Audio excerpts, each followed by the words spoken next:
Buenos días, queridos espectadores y espectadoras. El movimiento Furtivos, Literatura, Arte, Cultura, se complace en presentar Literatura en Primera Persona, el conversatorio con los ganadores del máximo galardón de la literatura panameña, el Premio Ricardo Miró, en su edición de 2024, en todas las categorías: teatro, poesía, novela, ensayo y cuento.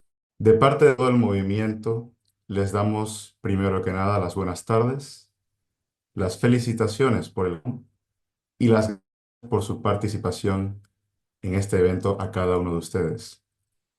Sin más preámbulos, comencemos con la categoría de teatro, en la que nos acompaña el profesor Edgar Soberón Torquia, dramaturgo, cuentista, guionista, crítico de cine, actor y director teatral, licenciado en arte con especialización en español y psicología por la Universidad Interamericana de Puerto Rico. En 1977 gana por primera vez el Premio Nacional de Literatura Ricardo Miró en la sección de cuento, y al año siguiente lo vuelve a ganar en la sección de teatro. A partir de allí ha ganado numerosos premios y fue galardonado por la obra Luna Escarlata. Buenos días, Hola, bienvenido. buenas Luna tardes. Park, eh, ujú, buenas tardes. Luna Park, Luna Nueva son otras obras ya puestas en escena y que preceden a Luna Escarlata. Y quisiera preguntarle, ¿por qué Luna y por qué Escarlata? ¿Cuáles son No, los motivos? lo de Luna es simplemente un capricho, es una tetralogía de la cual falta la cuarta obra, que todavía no sé de qué va a ser. Y en realidad le llamé Tetralogía de la Luna porque en el título va la palabra luna, pero no hay nada que vaya más allá de eso. Y Escarlata porque es por la temática de la tercera, que es sobre. No es precisamente sobre el acto de la invasión de 1989, donde hubo derramamiento de sangre, pero lo de la escarlata es por eso, porque el trasfondo del relato tiene que ver con aquel momento dentro de la historia nacional que culmina con la invasión el 20 de diciembre. La obra termina cuando caen las primeras bombas, o sea, no, su relato no tiene nada que ver con la misma invasión, sino con un chico que se va a graduar de secundaria y sus compañeros, él está como en un colegio como el José Dolores Moscote, vive en una zona relativamente clase media baja, clase baja como Río Abajo y Parque Lefebvre, y los compañeros deciden que al baile de graduación hay que ir vestido, las chicas con traje largo y los varones con saco. Entonces, a raíz de eso se relata el texto. Yo no sé si quieres que hable más de ella o ya con esto contesto tu pregunta. Si quieres que Contesta hable más de Luna perfectamente, Escarlata. contesta perfectamente mi pregunta. Vamos a retomar, vamos a volver a ello. Muchas gracias, profesor Edgar. Pero por el momento vamos a pasar a la sección de poesía, en la que tenemos a la escritora Eira Harvar, nacida en Bocas del Toro. Su trabajo literario ha sido publicado en estudios y antologías nacionales e internacionales. Es abogada y tiene además publicaciones en áreas jurídicas y de ciencias sociales. Ha sido galardonada con los premios León A. Soto en 2013, el premio Gustavo Batista Cedeño en 2002, entre muchos otros. Su obra En el lugar más lejano es laureada con el Ricardo Miró 2024. Buenos días, ¿Qué eh, tal? poeta, ¿cómo está? ¿Qué tal? Eh, ¿Cómo está una Iván? Buena pregunta. tarde. Buena tarde, muy bien, muchas gracias. Una pregunta, ¿cuánto de sus raíces está presente en esta obra y en general en su producción literaria? Y un poco aparte, ¿nos puede explicar brevemente el porqué del título En el lugar más lejano? Con mucho gusto y muchas gracias primero a Furtivo. Un saludo a todos las personas que son miembros de Furtivo y quienes están escuchando. En el lugar más lejano es un cuaderno, un poemario que, como dije en las palabras de la noche del Miró, inició justamente llamándose así porque Bocas del Toro es el lugar más lejano de Panamá, es de los lugares de frontera, de los más lejanos. Y de alguna manera el cuaderno quería justamente poder retomar algo de esa raíz personal.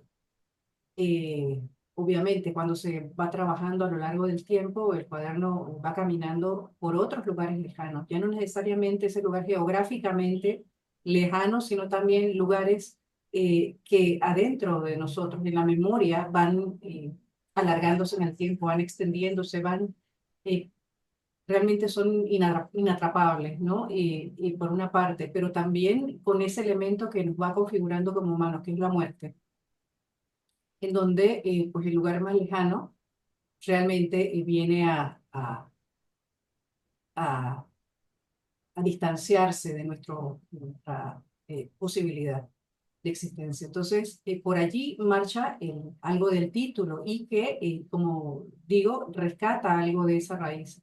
Ya en el cuaderno de el poemario Donde habita el escarabajo, también había un camino de poder tocar ese Bocas del Toro de la memoria y en espejos algo de eso también había.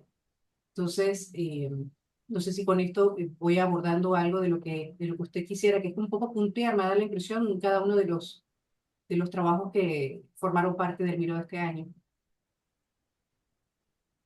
Excelente, muchísimas gracias. Vamos a pasar un segundo porque estamos teniendo pequeños problemas técnicos. Se han congelado, se acaba de congelar la transmisión.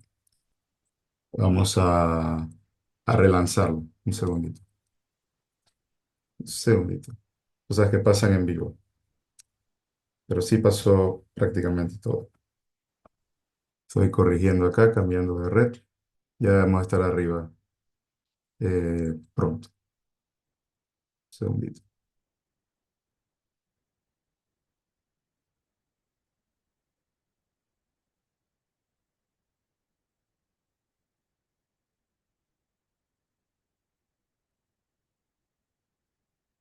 Voy a cerrar y volver a abrir OS. Y unos segunditos de estar arriba de nuevo.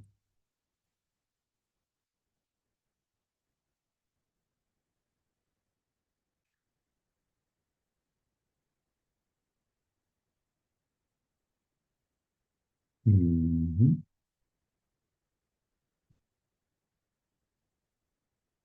Estoy aquí y, y comenzar.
Perfecto, perfecto. Estamos de vuelta, estamos de vuelta. Disculpen por los problemas técnicos. Agradecemos entonces eh, a la poeta Eira Harvard por la respuesta a su pregunta. Continuamos en la que contamos con el escritor Carlos Oriel Wintermelo, quien culminó estudios literarios en la Secretaría de Cultura de Jalisco en Guadalajara, México. Autor de novelas y colecciones de cuentos, seleccionado en 2007 como uno de los 39 escritores más destacados de América Latina por el...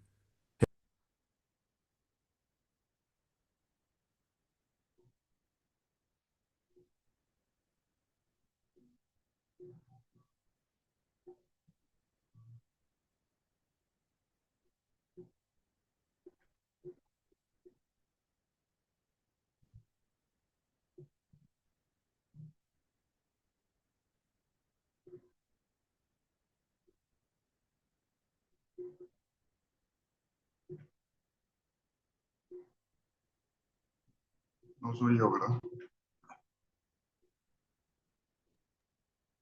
No.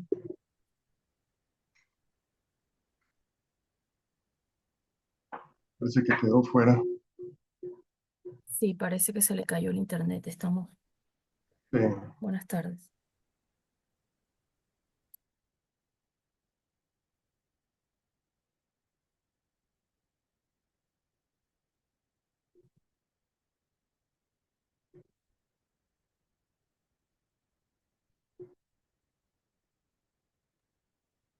Oigan, ¿se cortó? Sí. Hola, Hola, Parece sí, que sí, sí, hizo, ¿se ¿verdad, Iván? cortó? sí, sí, ¿Se sí, congeló? ¿Soy yo? sí, se cortó, se Ya está cortó. de Ya, vuelta. sí, ya estamos de vuelta. Ya estamos de vuelta, sí, estamos corrigiendo acá. Y ahora sí debe funcionar continuamente.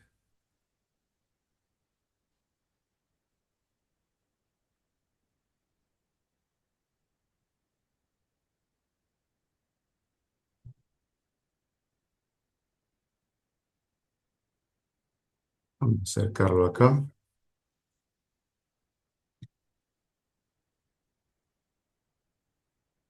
Generalmente la red aquí es bastante fiable, pero hoy me está pasando una pequeña mala jugada. Así que vamos a cambiarla. Entonces, directamente, a cambiarla.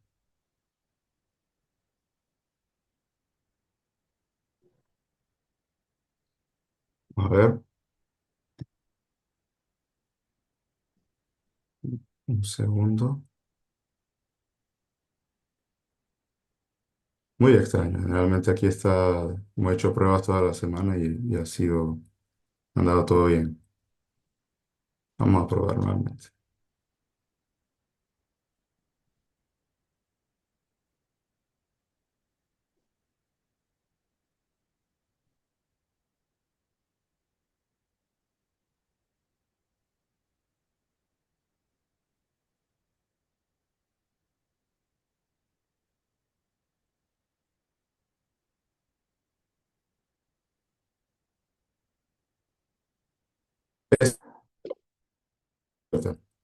Como decíamos, estamos con el escritor Carlos Oriel Wintermelo, quien, como habíamos dicho, culminó estudios literarios en la Secretaría de Cultura de Jalisco en Guadalajara, México. Es autor de novelas y colecciones de cuentos, seleccionado en 2007 como uno de los 39 escritores más destacados de América Latina por el Festival Hey Festival. Ha obtenido el Premio Nacional de Cuento José María Sánchez en 1998, un tercer lugar en el Nacional de Cuento Ignacio Valdés en 2005, entre otros. Fue premiado en El Miró con la novela Los grandes dientes de la Caperucita Roja. Bueno, buenas tardes, maestro Carlos. Hola, Iván, ¿cómo estás? Primero, agradecerte a ti y a los Muy bien. furtivos este esfuerzo que no es, son particulares haciendo cultura, pues, haciendo gestión, y a veces pues tienen los problemas técnicos que se presentaron. Mira, los grandes dientes de la caperucita es un ejercicio que por un lado es emocional y por otro lado es racional. O sea, por un lado, Mm. yo crecí, como creo que muchos de los panameños, fui creciendo eh, con lecturas de mi madre sobre los cuentos infantiles. Pero también es racional porque en mi esfuerzo de construirme como escritor, he buscado entender lo que es la literatura, pero de un modo lo más exhaustivo que yo pueda. Y siempre la historia en ese sentido de la Caperucita me ha llamado la atención. No es solo el cuento que conocimos, sino que tuvo diferentes versiones, como pasa mucho en la oralidad. Lo que nos llega a la fecha son las versiones pues escritas que más éxito tuvieron, pero surgieron de historias a veces no tanto, un tanto macabras, no tan lindas como las infantiles que conocemos. Digamos que el tiempo las fue censurando o las fue limpiando de sangre muchas veces, pero tras la historia de la Caperucita está también una advertencia para las niñas y para las mujeres, y como el tema de mi novela, que después voy a hablar más de eso, trata sobre prostitución, sobre el peligro que corren muchas veces las adolescentes, me pareció adecuado hacer o tomar la esencia de esa historia y vestirla con escenarios actuales. Entonces, por ahí va, yo diría que todo mi ejercicio literario es, por un lado, sí, el lado de quién soy yo, de lo que he vivido, de lo que me ha marcado, pero también he tenido un esfuerzo importante para nutrirme de técnicas y de fórmulas para hacer eh, pues más atractivo lo que uno escribe, lo que se llama estilo literario. Es lo que te puedo decir por ahora. Excelente, excelente. Muchas gracias, maestro Carlos. Pasamos entonces a la categoría de ensayo, donde tenemos a la doctora Patricia Pizzurno. Ella es nacida en Uruguay, es una historiadora nacionalizada panameña. Sus principales obras se centran en la historia de Panamá. Es licenciada en Ciencias Históricas por la Universidad de Uruguay, doctora en Historia de América por la Universidad de Valladolid, España. De sus obras destacan La separación de Panamá de Colombia y El surgimiento de la República, Panamá en la Guerra de los Mil Días, entre muchas otras. Buenas tardes, doctora Patricia. Hola, ¿qué tal? Muy agradecida de estar aquí. No sé, ¿pasó algo? ¿Se congeló? ¿Me escuchan? Estamos perfectamente bien. Ah, ok, perfecto, entonces. Sí, Excelente. Pues ha sido galardonada por la obra Narrativa sobre identidades y espacios subalternos en Panamá. Y al respecto de eso, le tengo una pregunta. ¿A qué narrativa sobre identidades y espacios subalternos usted nos aproxima en su obra? bueno, en primer lugar, la obra abarca en realidad un siglo y medio, ¿no? Comienza en 1821 aproximadamente, bueno, aproximadamente no, en efecto, con la independencia de Panamá de España. En el momento que se estaba conmemorando en Panamá el bicentenario, y la frase icónica era que en 1821 pasamos de ser vasallos de España a ser ciudadanos, lo cual es una verdad a medias, ¿verdad? Quienes pasaron a ser ciudadanos eran los antiguos vecinos, es decir, la gente rica, la gente blanca, la gente, los funcionarios, ¿verdad? De la corona, que después se reconvierten y pasan a ser funcionarios de la República, pero en realidad los desposeídos de siempre, los negros, los indígenas, las mujeres, todos esos, ¿verdad?, quedaron por fuera de la ciudadanía y no pudieron votar, es decir, tenían una ciudadanía cívica, pero no tenían ciudadanía política, no podían votar, y eso fue hasta 1851 cuando se aprobó que todos los hombres mayores de 21 años, es decir, se dio el voto universal masculino. El libro comienza ahí, ¿verdad? Sencillamente hablando de esos subalternos que quedan por fuera de la ciudadanía. Después trato también sobre los indígenas, ¿verdad? La conquista de los espacios salvajes por parte de los poderes hegemónicos. Las memorias y desmemorias del interior del país, esos son los espacios subalternos y sus gentes, ¿verdad? Los campesinos, etcétera.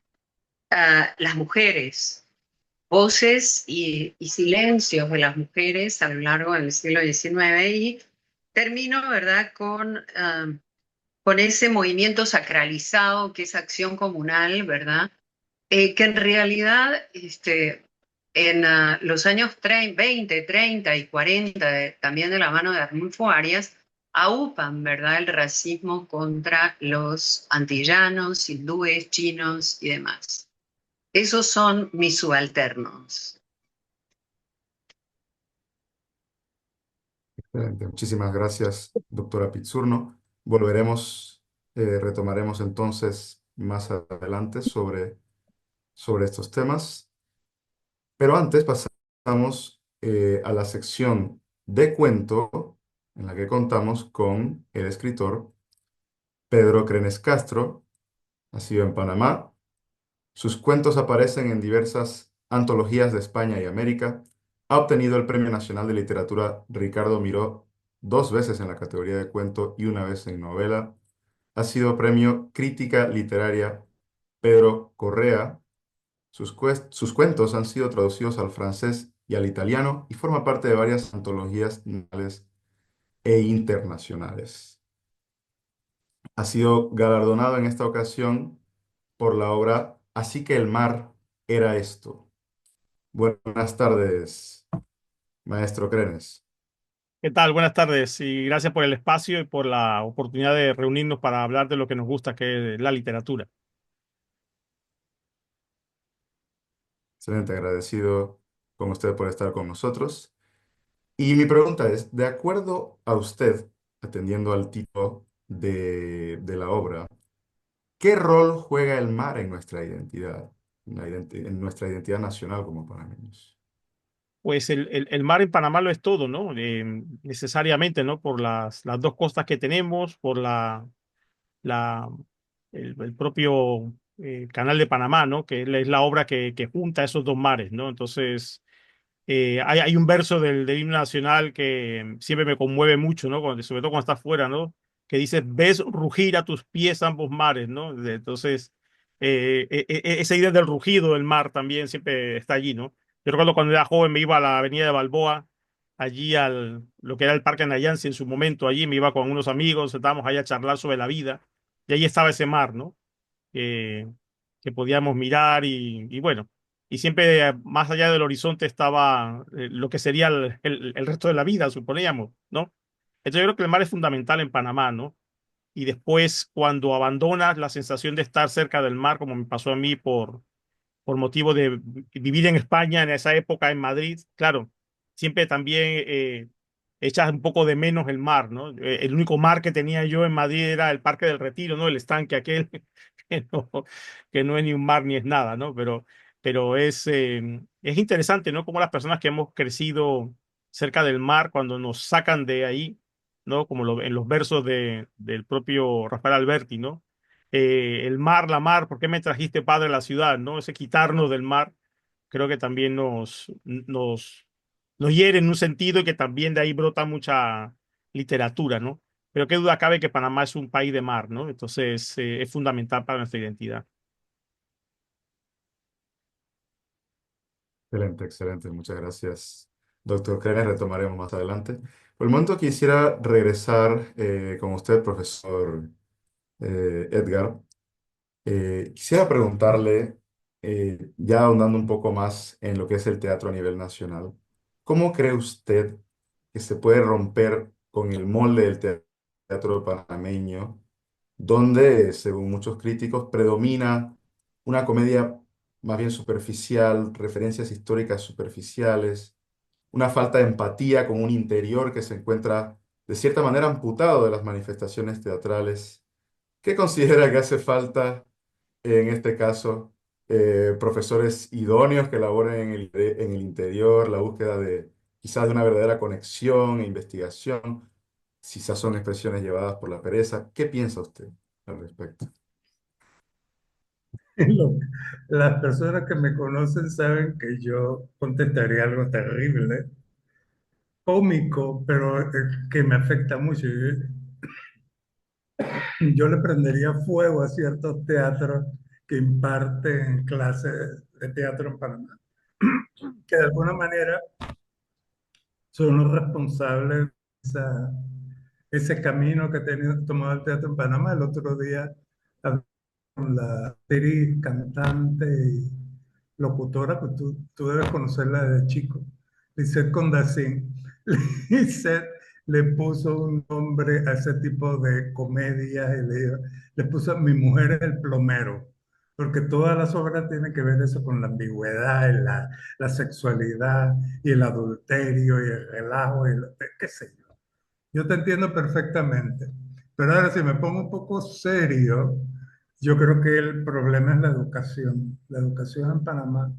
Yo me acuerdo cuando yo crecía, qué honor era para una persona ir a estudiar a la Escuela Normal de Santiago. Todo eso desapareció. Yo me acuerdo de mis maestras de primaria, que eran unas doñas muy viejas, pero eran muy cultas, y esa era la gente que te educaba, y yo creo que yo soy de alguna manera producto de esas doñas. Yo recuerdo en 1980-81 que por primera vez en mi vida, hablen lo que hablen de la llamada dictadura, por primera vez en mi vida a mí me pagaron para ir a hacer teatro al interior.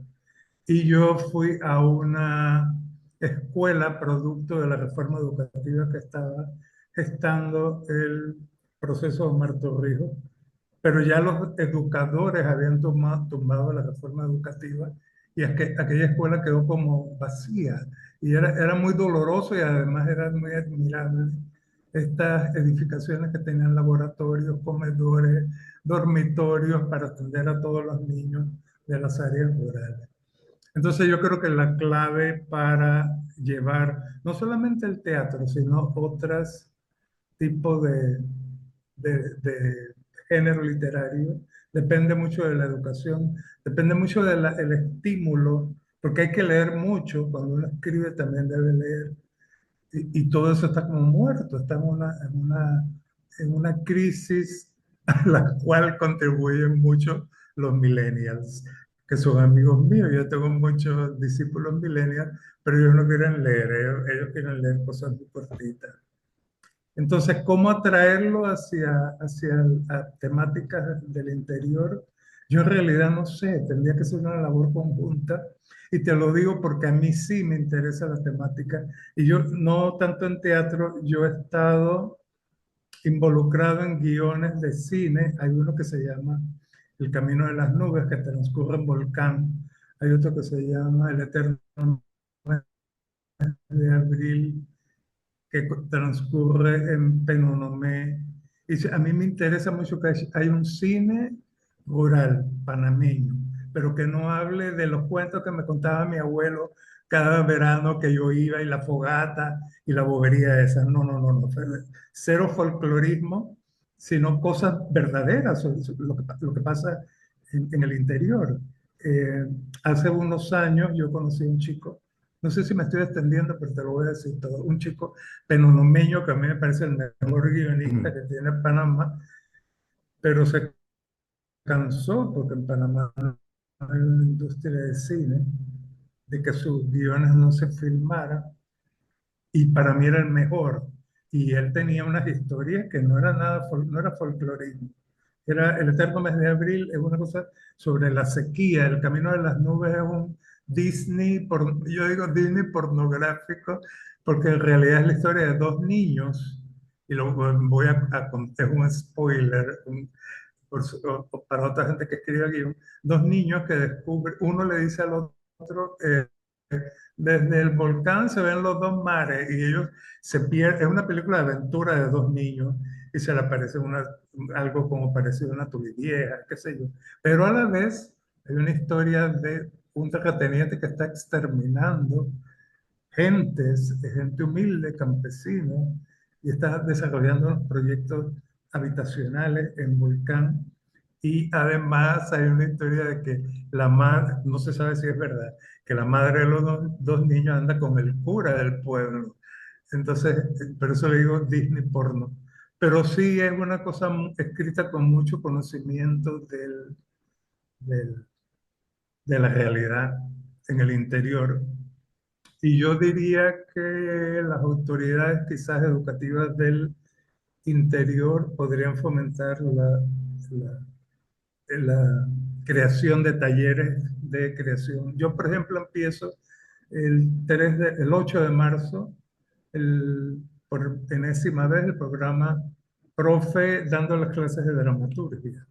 Y de ese curso han salido un montón de estudiantes muy destacados que podrían ir al interior e impartir el curso de dramaturgia.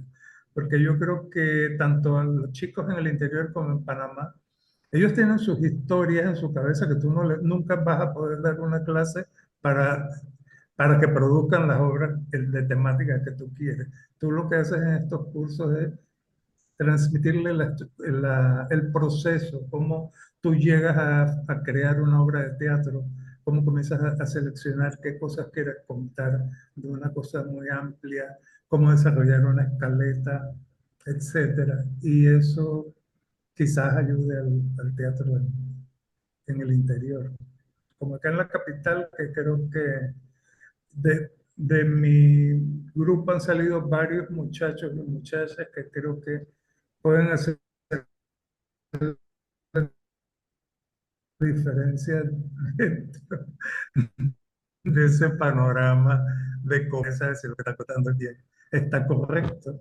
La turno podría hacerle una evaluación a esas obras de teatro y darle un poco, darle nalgada. Y otro factor, y no solamente en el teatro, que falta en la literatura nacional son críticos, críticos, gente que sepa y escriba sobre los montajes, escribe sobre la nueva novela de Carlos, sobre el nuevo obra teatral de Edgar, los cuentos de Carlos, de Pedro.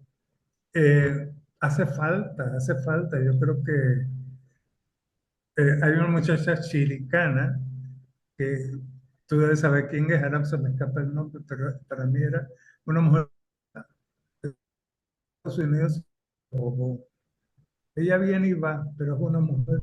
Era una de las pocas personas que muy buenas en el análisis literario. Como Emma Gómez también. Emma Gómez era. La primera vez que yo escuché a Emma, yo quedé sorprendido analizando una obra de Sistejeira. Eh, Eso hace falta.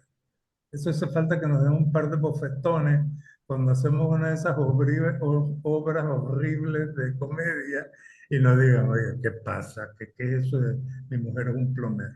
Mi mujer es el plomero.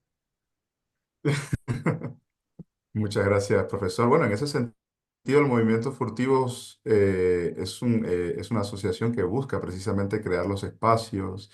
Hemos liderado la organización de diversos talleres literarios y, bueno, estamos abiertos a trabajar juntos, ¿por qué no? Para promover precisamente este tipo de talleres, Yo, trabajos, espacios para mejorar yo la estoy yo estoy didáctica de... estoy a la orden. Muchas gracias. Excelente. Muy bien. Antes de volver con la doctora Eira Harvard, no quisiera dejar de mencionar el fallo del jurado, ¿no? Conformado por Lucía Larayone, de Argentina, Tatiana Salamín, de Panamá, y Gustavo Ott, de Venezuela, ¿no? Que valoraron la obra Luna Escarlata, en contraste con lo que estábamos hablando, ¿no? Tanto por su temática como por su construcción dramatúrgica, valoraron los jueces. La obra está ubicada en los días previos a la invasión de Estados Unidos, asimismo catalogada como una obra local, pero que alcanza valores universales y que, aunque situada en 1989, es absolutamente contemporánea. Así que absolutamente recomendada cuando sea publicado. Pasamos entonces nuevamente con la escritora Eira Harvard, no sin antes hacer referencia al fallo del jurado, ¿no? Que en este caso estuvo conformado por Mayra Oyuela de Honduras, Carlos Ernesto Esquivel de José Luis Rodríguez Pití de Panamá, que destacó el hábil manejo del lenguaje lírico en un cuaderno de exquisita e intensa sobriedad ante la embestida del degradante acto que intenta convertir a la poesía en un asunto de artificiosa cotidianidad, por descubrir, además, con fiereza incontrolable el destino del mundo ordinario, emocional y tautológico, en una verdadera oda a la nostalgia y la poesía en sí. Tomando en cuenta la experiencia de ser galardonada en este premio, ¿cómo siente su evolución, su crecimiento, sus cambios como autora, como persona, desde la publicación, por ejemplo, de Acopio de Piezas, que fue su primera obra galardonada en el marco del premio IPEL en la sección Esther María Oces, hasta la obtención de este premio? Bueno, yo le voy a dar voy a seguir algo que estaba mencionando el profesor Edgar ahorita, que tiene que ver con esos referentes de la educación y de lo que está en el plano actual. Y me voy a ir justamente al momento del acopio de piezas. Estamos hablando del año 1995, pero ¿de dónde venía yo? Ahorita que lo veo, el profesor Edgar venía de Canal 11 tuvo el acierto en ese momento de tener una producción audiovisual propia y por ejemplo, el profesor Edgar tuvo un espacio llamado Cinema. Él no lo sabe, pero yo seguía Cinema. Y en Cinema él daba una sinopsis de cada una de las películas que íbamos a ver y te encontrabas con Pasolini, presentaba a los directores cubanos de cine, iba haciendo prácticamente todo este recuento de lo que es la maravilla del cine. Buñuel, me acuerdo haber visto, creo que Viridiana. Entonces, el haber tenido esto en la televisión, aún encendido, off-on, eh, y le sumo algo más. El Canal 11 tuvo en aquel tiempo al profesor Alberto Macay, aquí ahora, y recuerdo haber visto ahí por primera vez y haber escuchado de un señor llamado José de Jesús Martínez. Y había otro espacio, y te lo menciono porque eso eran los influencers, ¿ah? El otro espacio era Hoy Más Mujer en la radio y Entre Nosotras, un programa radial y otro en la televisión de la profesora Briseida Yelka Vázquez, que era la que lo llevaba en televisión. Entonces, inevitablemente, en esos últimos años de los 80, o en lo que fue la década de los 80, como joven, esa era mi influencia, digamos, para poder acercarme a lo que estaba pasando en Panamá. Esto no es tan común encontrárselo en una producción televisiva. No voy a mencionar programas, pero que han trivializado muchísimo lo que el telespectador está siguiendo en cada uno de los canales. No es el tipo de oferta que te consigue fácilmente. Y allí también aplaudo, como decía Pedro, lo que está haciendo Furtivo, o no, creo que fue Carlos, lo que está haciendo Furtivo es de que un sábado a las 2 de la tarde nos convoquen a nosotros y a quienes están siguiendo esto, porque es el tipo de ofertas que yo creo que deberíamos repensarnos que sucedan en Panamá como en aquel tiempo. Porque justamente es, es, es el paso para el crecimiento y para la entrada a las artes. Por lo menos lo fue para mí eh, cuando en 1900, en los 90, después de la invasión, yo soy prácticamente un personaje de la obra que está mencionando Edgar. Tenía el vestido de la graduación y nos graduó la invasión el 20 de diciembre. Y sin sarao, sin nada de aquel entorno que normalmente podría haber tenido cualquier joven. Entonces maduramos muy rápidamente y crecimos un poco a la fuerza en algunos aspectos de la vida. Y yo entro prácticamente empezando en los 90 a leer poesía de la mano de un momento, un espacio, un momento que hubo con Héctor Collado que convocó a acercarse a la poesía y llegamos algunos cuantos a reunirnos en un árbol que estaba en el TUAL, en el taller de aire libre universitario en la Universidad de Panamá. Y llegamos a algunos cuantos como, menciona algunos y se me van a quedar, pero Lucy Chao, Alex Mariscal, que trabaja teatro hoy por hoy, Alex Sánchez, David Robinson, Deborah Wiesel, entre otros, pero ese grupo que buscaba prácticamente conseguir algo de oxígeno después de la invasión.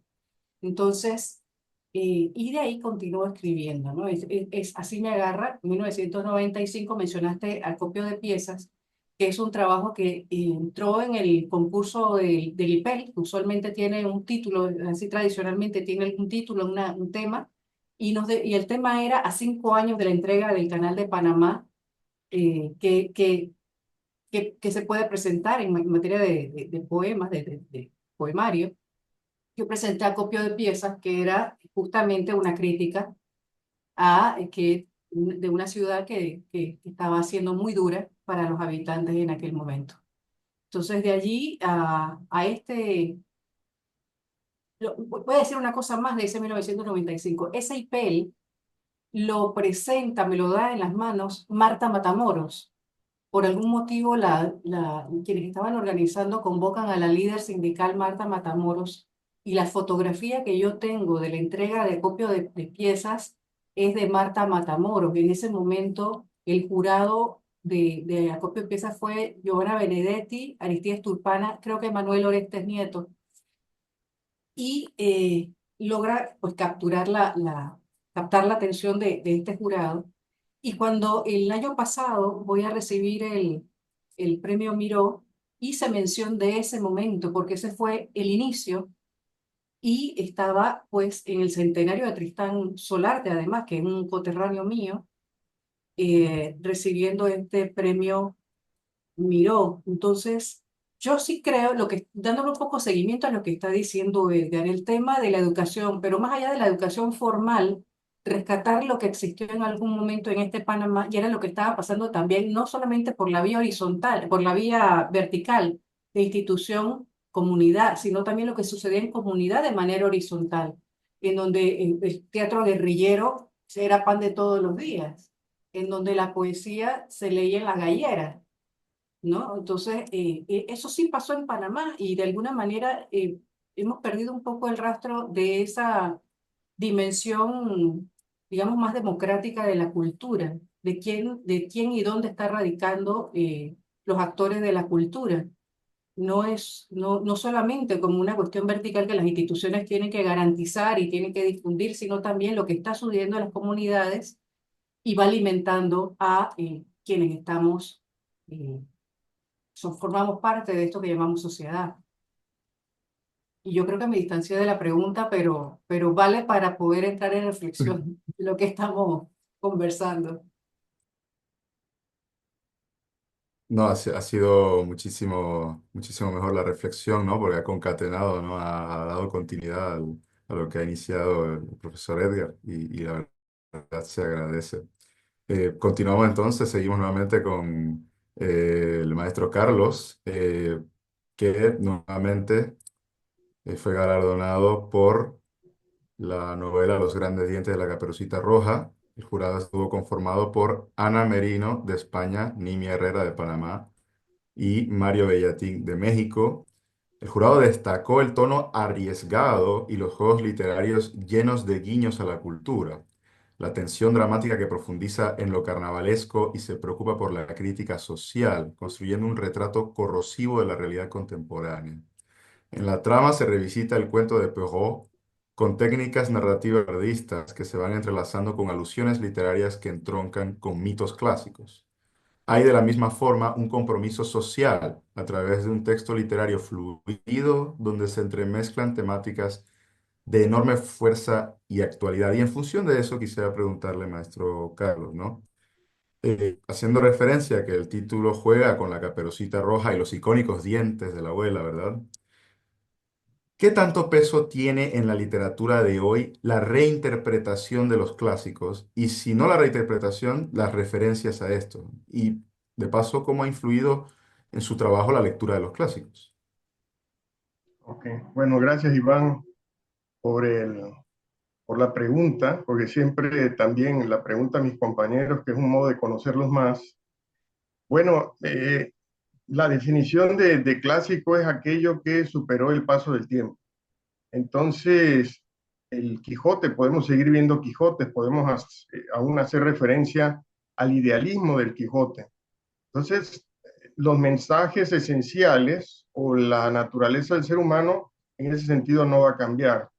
Lo que hago yo en los grandes dientes de la Caperucita es, como decía, he tratado de ser concienzudo en mi formación literaria y es irme a fondo en lo que significa la Caperucita, y les voy a hacer así unos pequeños spoilers, no sé si después haya tiempo, pero yo atestigué la transformación de un chico o de un cambio de un chico hacia la pornografía. El primero lo vi con un adulto mucho mayor que él y un grupo de chicos en un internet café. Me llamaron la atención porque eran bellos y además estaban muy felices. Luego lo vi iba yo al interior y se bajó el del mismo transporte en el que yo iba, en una casa lujosa, y luego con esos videos que se intercambian entre los hombres, perdonen las damas, lo vi que estaba en algunas escenas, pues, de tipo sexual. Entonces eso me impactó tanto que traté no de irme a lo que se entiende o lo que se prejuzga de la pornografía, sino que traté de entender sus motivaciones y creé unos personajes que puse en un cuento que se llama El Juego y que está en un libro mío que se llama Mujeres que Desaparecen, y luego desarrollé más esos personajes. Esos personajes tienen, eh, eso sí, por juegos míos, nombres de obras. A ella la llaman, a la principal la llaman Mary Shelley, al otro está Daniel Defoe. Entonces, y por supuesto está la historia esta de la Caperucita, pero también tomo el mito de la Tulivieja. E incluso en la memoria de la protagonista se mezclan. Ella piensa al final, sumando la Caperucita y la Tulivieja, que todos los hombres son lobos. Entonces, pues digamos que de lo mismo, o sea, lo mismo un poco que comentaba, que lo emocional y lo racional entre las dos confluencias, pues llegué también, porque uno se entiende escribiendo, llegué a entender lo que había significado para mí ver a ese chico. Por otro lado, eh, agradezco, uno tal vez no se da cuenta, pero esa idea de que pasas una estafeta literaria, que ya la comentó Eira, lo comentó Edgar Soberón Torchia, seguramente los demás van a hablar de eso también, es importante. Cuando yo pues estuve algunos años fuera del país, pero nada me importaba más que buscar lecturas panameñas en ese tiempo. Y así fue que me acerqué con mucho, pero con mucho cariño a Pedro Rivera, que me dijo más sobre quién era, con La huella de mis pasos, me encanta ese libro. No son propiamente cuentos, son narraciones. Me acerqué también a Justo Arroyo, que me siguen fascinando muchas de sus cuentos y novelas. Entonces, todo eso me dio, digamos que para hablar de los clásicos y además la memoria de lo que había leído, lo que había escuchado de voz de mi madre cuando era pequeño y también lo que busqué después. Creo que eso también es parte de lo que habría que hacer. Es muy difícil conseguir literatura variada en Panamá. Por lo general uno se recuesta o solo encuentra lo comercial.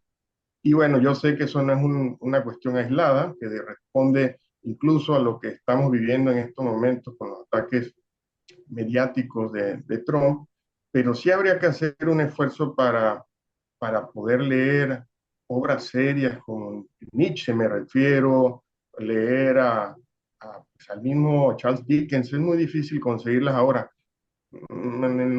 Entonces, bueno, sumado a todo eso, la importancia de los clásicos, la importancia, yo diría que antes de pretender crear algo nuevo, hay que ponerse en paz con lo que se ha escrito para, para, para de verdad tener una base firme. Excelente, maestro Carlos, muchísimo. Y a propósito de los ataques mediáticos que hemos estado viviendo, vamos a pasar nuevamente con la doctora Pizzurno. Primero que nada, debemos decir que el jurado formado por Héctor Miguel Leiva de Honduras, Pantaleón García Betancur de Panamá y Alexandra Ortiz Wallner de Costa Rica le otorga el máximo galardón a su obra Narrativa sobre identidades y espacios subalternos en Panamá. Eh, en palabras del jurado, considerada como una mirada histórica y cultural precisa y bien documentada que se vale de una pluralidad de fuentes poco atendidas, como las voces y presencia de las mujeres, y una relectura de acción comunal, por ejemplo. Y elabora un instrumento teórico metodológico de análisis muy accesible que retoma el concepto de la subalternidad y de la ciudadanía para visibilizar dinámicas concretas en los procesos de creación de la cultura y en las relaciones entre marginalizados y poderosos. Pero más allá de la obra en sí, y a propósito de lo que mencionaba el maestro Carlos, quisiera preguntarle, ¿es el ensayo hoy día una de las más poderosas que tenemos contra la desinformación, atendiendo a la situación que estamos viviendo actualmente? ¿Se encuentra vigente la figura del ensayo como forma de hacer frente no solo a los bulos concretos, sino a los distintos mitos incrustados en nuestra cultura, o como forma de exponer aspectos de nuestras culturas que nos resultan incómodos? ¿Qué nos puede decir al respecto? Bueno, creo que el ensayo, como toda la cultura, se ha convertido en algo elitista, es decir, de minorías, ¿no? Es decir, estamos subsumidos en este mundo absolutamente tan superficial. Yo que soy profesora, por ejemplo, en la Universidad de Panamá, los estudiantes no solo no leen, sino que no les importa nada, no tienen curiosidad. La gran pregunta es ¿por qué están allí? ¿Por qué llegan a la universidad? Entonces, el ensayo es una herramienta, me parece, sí, muy útil, pero de circulación muy restringida. Es decir, ¿quién lee ensayo aquí en Panamá? Por ejemplo, ¿quién lee a Octavio Paz? Un grupo minúsculo, ¿verdad? Que siempre son los mismos, pero eso no se lleva a las aulas, no se lleva, ¿verdad? A la universidad. No hay grupos de lectura, ya no hay nada, nada, como decían Eira y Edgar, ¿verdad? Ya carecemos absolutamente de todo. Los clubes de lectura que antes eran bastante populares, ahora es imposible encontrarlos, mucho menos entre los estudiantes. Entonces, el ensayo podría ser una herramienta poderosísima, pero volvemos de nuevo a lo mismo, volvemos de nuevo a la raíz de todo, la educación. Así que yo creo que sigue siendo un elemento muy elitista que circula entre muy poca gente y por lo tanto tampoco es un medio, ¿verdad?, de, de influir en la mentalidad, no, muy pesimista. Muchas gracias. Sí, ciertamente es algo que como muy hemos, no hemos podido evitar notar. Es por eso que precisamente hemos optado por incrementar nuestra presencia en redes sociales. Aprovechamos de recordarle a la audiencia que nos pueden seguir en Instagram. Tenemos una nueva cuenta de TikTok también, que es un lugar donde hay mucha gente ahora mismo gastando muchas horas al día. Aquí mismo en YouTube, en Twitch, con el objetivo claro, de llegar cada vez a más personas y de sacar a la calle, ¿no? El arte y la cultura. Evidentemente no es el objetivo como tal que la personalidad y la esencia del movimiento esté en las plataformas, pero las plataformas son un medio de innegable efectividad para llegar a las masas, que es lo que queremos recuperar precisamente. Y si realmente estas herramientas están haciendo mella en la comunidad, si nos pensamos que si nos tenemos que subir al barco para ganar, volver a ganar esa presencia, pues no hay que desaprovechar la oportunidad. Precisamente por eso llevamos adelante estas iniciativas. Muchas gracias nuevamente. Pasamos de nuevo con el maestro Crenes.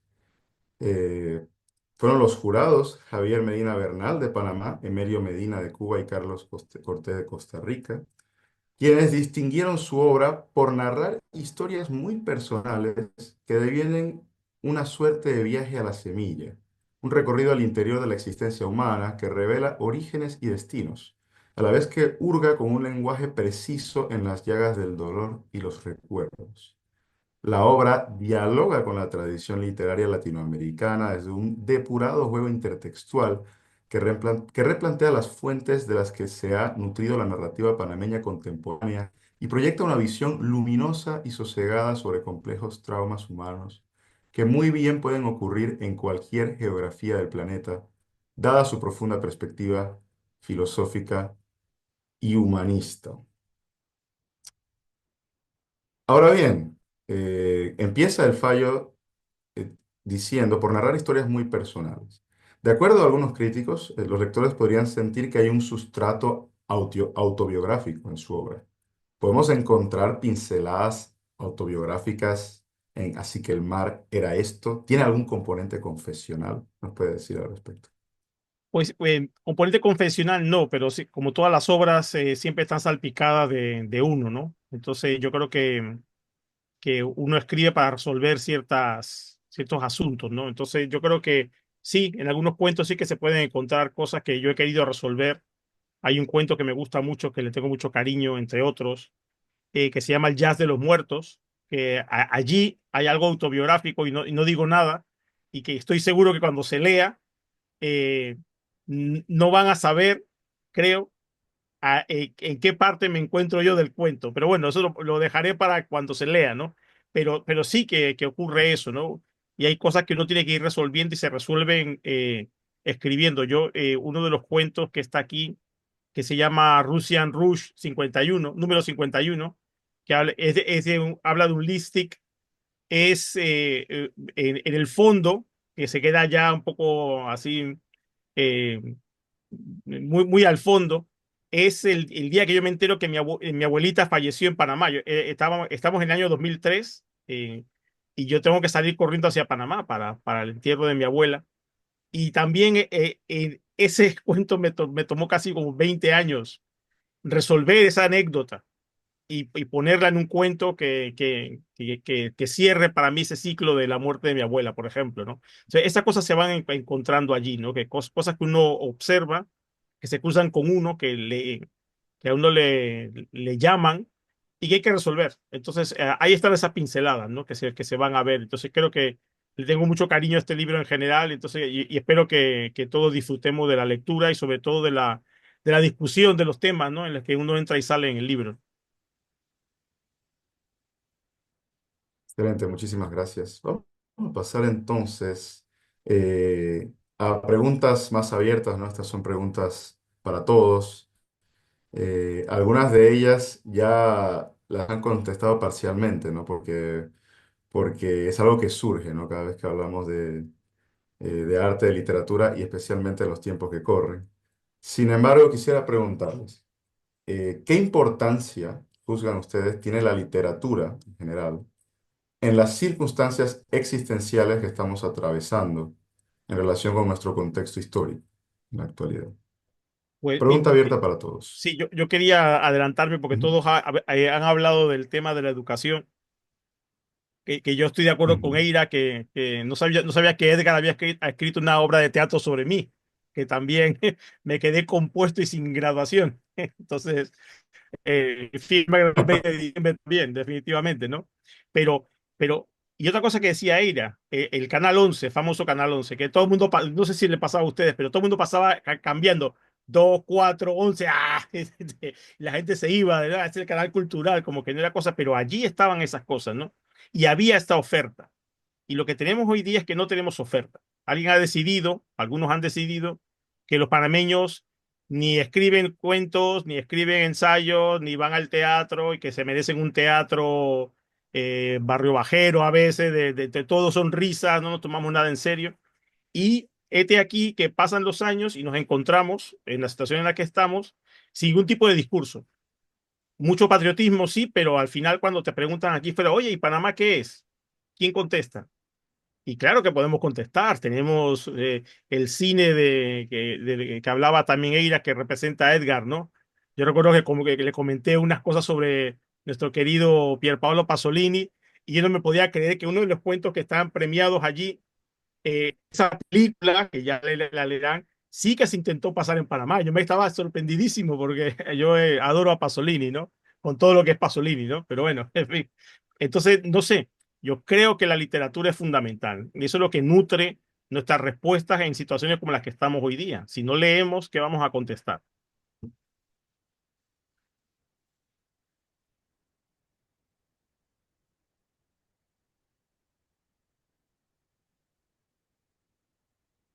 Y si alguno más se anima, ahí. Adelante, adelante. Bueno, si es cosa de levantar la mano, eh, bueno, vi esa pregunta. Yo creo que siempre hemos tenido el peso, los panameños, un peso que a mí me parece más un prejuicio que una realidad de que nuestra identidad es casi inexistente, ¿verdad? Para mí, yo salgo a la calle y veo una identidad muy marcada. Lo que creo que nos falta es tomar conciencia de eso. ¿Por qué nos comemos la R, la S? ¿Por qué volteamos las palabras? Yo tengo unas hipótesis sobre eso, que viene de los Congos. Entonces, eso mirar, detenerse a mirar y entender, y eso justamente es la literatura y es el arte, detenerse a mirar y tratar de comprender el mundo, tratar de entenderlo. En, hay siempre grupos y de cierto modo somos un espacio de resistencia. Hay siempre grupos que se reúnen a conversar porque la literatura y la cultura no es un libro, sino esos espacios de tertulia, esos espacios de ver buen cine, de comentar, de irse después a tomar unos tragos, que gracias a Dios yo lo he vivido, lo he gozado, y entonces saber un poquito más de ti mismo.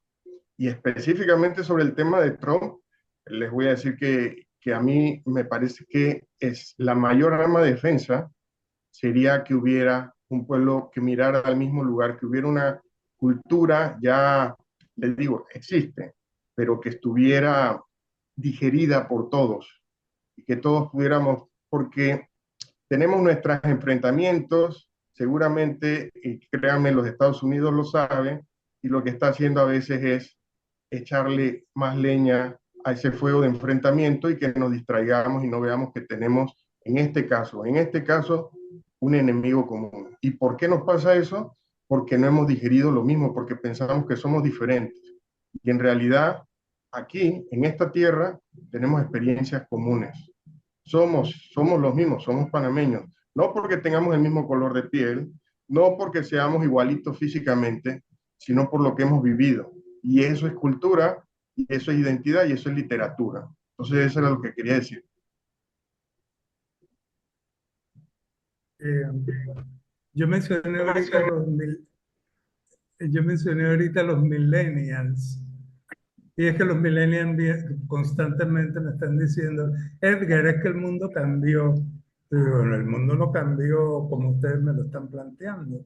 Hay cosas que se han modificado y lo tiro así a ver qué piensan los demás. Quizá allí hay una idea que nos están lanzando y nuestras formas, nuestro formato, nuestra manera de contar quizá deba cambiar un poco. Quizá para que todo siga como antes, como dice Cuando Marvel. Lampedusa en... Ajá. Eh, Entonces, yo no sé, quizá haya algo que trabajar por ahí. Lo que yo básicamente escribo es la antesala del producto final. Pero eso ahorita cuando Iván dijo hay que esperar que sean publicadas, verla, lo dijiste, cuando leíste el veredicto del jurado de la obra, de los que me premiaron a mí, pero yo no, en el caso del teatro, yo no espero la publicación del texto, sino la puesta en escena de lo que yo escribí. Y la puesta en escena es ¿cómo se llama? La prueba de fuego de lo que yo escribí. Y yo puedo seguir cambiando la obra de teatro de acuerdo a los efectos que tuvo sobre el público. En cine es un poco distinto. Tú escribiste el guión, la película está terminada, cambiar esa película está complejo, pero con el teatro sí se puede. Pero pienso que cuando yo también escribo cuentos, mucho menos que teatro y crítica. La crítica ya nada más lo hago en internet, pero quizás yo debería también ajustarme un poco a ese cambio que me hablan los muchachos. No sé de qué manera, pero quizás me están mandando un mensaje que no le estoy prestando mucha atención por prejuiciado. No sé qué piensan ustedes, pero de repente se me ocurrió, me acordé de ese. Es que el mundo cambió. Estamos viviendo otra cosa y sería bueno meditarlo un poco. Bueno, En vez de eh, decirle tarados, ustedes son los que tienen el- la herencia, Patricia iba a decir algo ahí. porque sí. sí, sí, sí. Yo como Sí, que historiadora adelante. me siento bastante desubicada, les voy a decir. Eh, en realidad, les voy a decir, ustedes están escribiendo la historia de mañana. Yo en mis libros, por ejemplo, uso muchísimas novelas de la época, muchísimo poesía, porque en realidad allí está el sentir, la cultura, las mentalidades, los quehaceres de la época, quedan registrados allí. Nosotros recogemos, interpretamos, reinterpretamos, hacemos todo, pero yo descubrí hace muchísimos años, creo que para el libro Memorias e Imaginarios, con el que gané el Mirón en el 2010, que realmente la literatura es para nosotros una fuente como si fuera un documento de archivo, lo mismo. Así que para mí es valiosísimo. Yo utilizo muchísimo la poesía en todas mis obras, muchísimo las novelas, los cuentos, todo de la época, hasta los epigramas, ¿verdad? Porque allí está la mentalidad, la esencia de esa época que nosotros a través de la documentación oficial no podemos capturar. La capturamos, ¿verdad? A través de eso. Por eso para mí es fundamental la literatura. Hay una cosa Sí. interesante. Ay, Perdón, Eira, no, adelante, adelante, adelante. pues solamente para decir que justamente quienes estamos aquí estamos trabajando la palabra y lo que hay ahorita es una guerra de palabras, ¿no? De una misma reunión salen tres versiones que están argumentadas de manera distinta. Entonces, las palabras cómo juegan a favor o en contra de cada uno de los miembros de las reuniones o de los países. Y eso primero que todo. Lo otro que voy a citar a un señor Carlos Winter, que dijo hace un rato que hay que estar en paz con lo que se ha escrito, Carlos, y lo puse entre comillas, porque justamente si hubiéramos, creo que tenido a la ganadora de la medalla del Rogelio Sinal del año pasado, Bertalicia Peralta, un poema como Minuto de Silencio, o todo lo que se ha escrito en materia de la relación de Panamá con los Estados Unidos, creo que tendríamos otro punto de vista, sobre todo de las nuevas generaciones, porque es justamente lo que dice Patricia, que es historia que está siendo, lo tenemos viva en este momento, la historia encarnada en este momento. Y eso me hace pensar en lo que decía Patricia hace un rato de que el género ensayo, cómo ha sido de alguna manera, cómo queda un poco postergado en las aulas o en otros tipos de espacios que el año pasado me tocó ser comentarista de un libro de una buena colega, Geopsiquis de una nación. Y Geopsiquis de una nación es justamente de Ariadna García Rodríguez, que justamente es la argumentación del tema de que en nuestra psique, cómo está el tema de nuestra posición geográfica y cómo la literatura también ha formado parte de toda esta historia de argumentaciones, ¿no? Desde una Ana Yancy en la obra de Octavio Méndez, hasta otras obras que vienen a formar parte de este itinerario de lo telúrico para Panamá. Entonces, esto sigue siendo, ahí un poco lo que decía Edgar, que si está pasado, no, es que no está pasado. Seguimos siendo el mismo territorio que tiene la misma situación geopolítica que es argumentada de diferente manera en las palabras de la boca de cada quien, ¿no? De alguna manera por allí dejo eso también rodando en la mesa. Es que eso es muy importante porque al final lo que nos ha ocurrido, yo calculo, he hecho mis cálculos desde hace 25 años para acá más o menos, es que hemos ido hacia una pendiente del olvido, ¿no? Estábamos más o menos, yo recuerdo todo este grupo que ustedes mencionan.